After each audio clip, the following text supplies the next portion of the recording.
Повеќе од 30 години штипјанецот Фаик Јамаковски е дијабетичар. Тврди животот му е нормален, но некои правила мора строго да ги следи.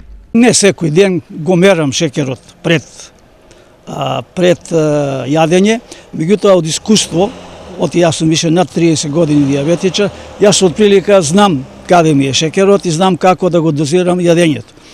Доручкувам, нормално знам да не се тоа ми е распределено. Ако јадам, колку млеко ќе јадам, колку лепче ќе јадам, колку сирење, бирам артикли што не се оптеретени со јаглени хидрати. Искуството покажало дека за квалитетен живот со дијабетес неопходна е правилна исхрана и редовна физичка активност. Јас да ги кажам право, благодарение на патеката што сега ја имаме, обележено е километража, јас секој ден одам од 5 до 7 километра. И ако планирам да ги одам сите 7, јас изјавам со себе Кока-кола. И во случај одам, трошам физичка кондиција, трошам јаглени хидрати, трошам шекерни, морам тоа да го надокнадам да не дојдам у хипогликемија. Оваа рутина во регионот мора да ја следат околу 12.000 дијабетичари. Статистиката покажува дека месечно се регистрираат по 20 нови.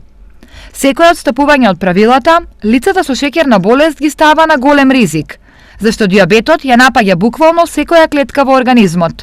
Најголемата опасност е инвалидитет кој што доаѓа поради нарушување на крвните садови.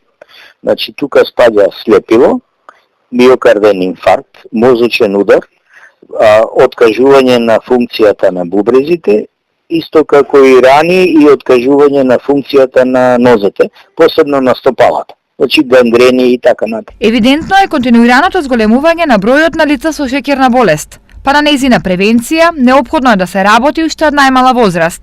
Да им се каже на децата која е здрава храна, дека не треба да јадат брза храна, дека не треба да пијат засладени пијалоци и така натаму, редовно да јадат свежа храна, меѓутоа не да се лишуваат од некој вид на храна, туку да ги земаат во одредени правилни количества.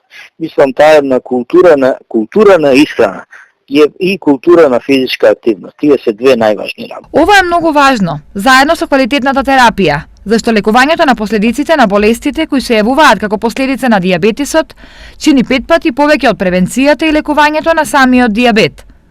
Дури 75% од здравствените фондови завршуваат за лекување на последиците од шеќерната болест.